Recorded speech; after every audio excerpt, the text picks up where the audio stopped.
the UFO issue.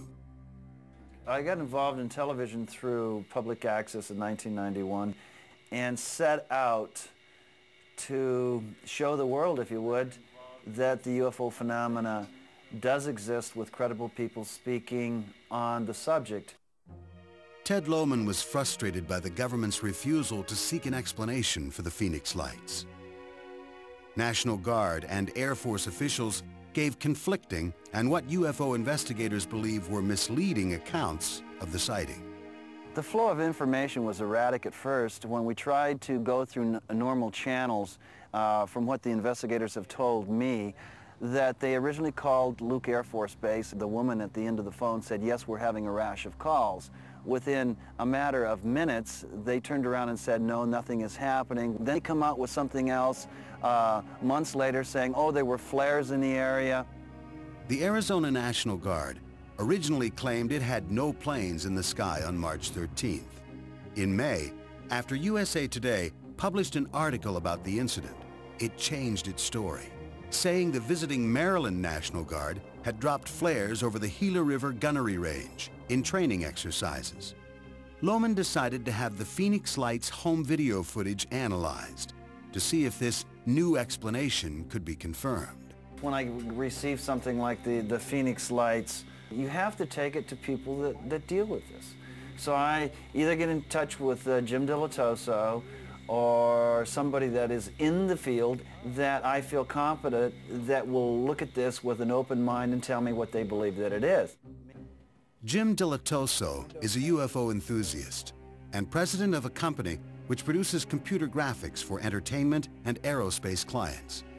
He frequently collaborates with UFO investigators, analyzing film and videotape of alleged sightings. We've been investigating UFO pictures for over 20 years for other investigators. We're like a police lab. We don't publish reports. We give information back to other investigators. We do it for people in Russia and Brazil and Florida and Canada and all over. So when the Phoenix Lights happened in March 1997, we opened it to the lab to investigate and measure it. Not trying to prove or disprove that it's an extraterrestrial spacecraft. I'm measuring for data. Dilatoso supports Lohman's belief that the Phoenix sighting can't be dismissed by the explanation of flares. So we can compare to airplane lights, car lights, hail-bop, flares, and see if we get a match. We didn't get a match. Geophysically, when we triangulate or quintangulate the 5 different videos that have been shot, we position it in a location that isn't even remotely close to where the National Guard allegedly set off flares. And that only lasted 10 minutes, the setting off of flares. This event happened for hours on the night of March 13th. Many witnesses dispute the location where the military claims the flares were dropped. They also insist the lights did not descend or illuminate the surrounding mountains the way flares would have. And I'd just like to say that the V of lights that I saw that night was absolutely not flares. I've dropped these flares from my helicopter in Vietnam. I've been on the ground in Vietnam when the flares have been deployed above me. I've seen the flares from fighters being dropped by other fighters. Flares have a real distinctive flickering. They're suspended by parachutes so they wouldn't stay in a perfect V orientation as they traversed all the way across the sky. Were there flares? Possibly. The Army or the Air Force says there were. I believe that something else was going on. What was going on was a show. It was for the people in the Phoenix area. It lasted too long to be a set of 5 flares, and that was it. What really happened on March 13th, 1997? Did thousands of Phoenix residents see an extraterrestrial craft pass over them between the hours of 8:30 and 10 p.m.? Skeptics question the investigative techniques of the so-called ufologists. The burden of proof on a UFO event is on the person telling the story, not on the person debunking it. You must, if in science and really in life, your proof must be so that there's no other explanation that is more logical, more easily accepted, more likely to have happened. Months later, the Arizona National Guard finally gave an official explanation for the lights over Phoenix. They claimed the sightings were caused by a visiting air unit on maneuvers over southern Arizona. The 8:30 tape was a formation of aircraft flying through the area.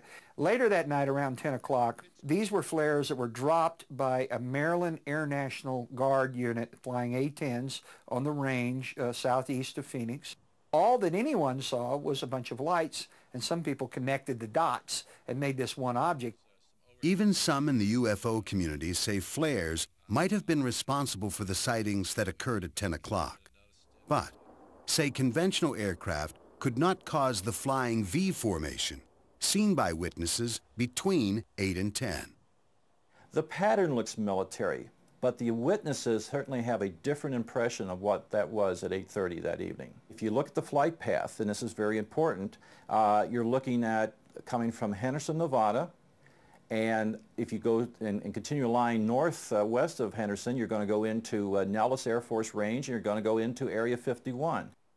Area 51 is the Shangri-La of the UFO community, a military base in the Nevada desert undeclared on any government map. The UFO community believes that the government hides many of its UFO secrets at the infamous base.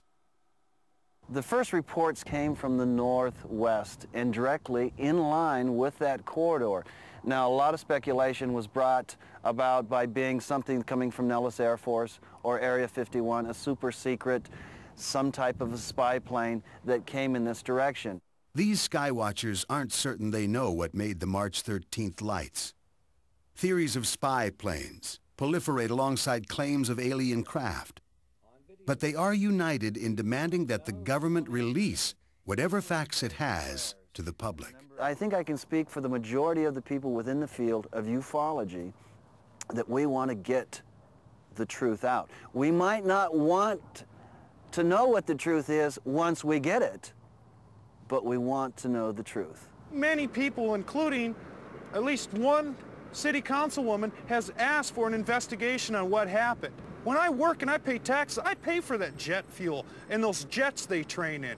And when I have a serious question and evidence of what I captured on tape, I demand some answers. I think there's an unwritten law that you don't ask about these things if you're in government. And, you know, they have made fun of so many people that have said, well, they saw something. I've never seen anything in my life, but obviously something was out there that night. Hundreds of people have told me what they saw. They all described the same thing. There was something there. Despite the clamoring from the UFO community, the military has insisted it has nothing further to say about the Phoenix lights of March 1997. Wait, where? Where? Major sighting here.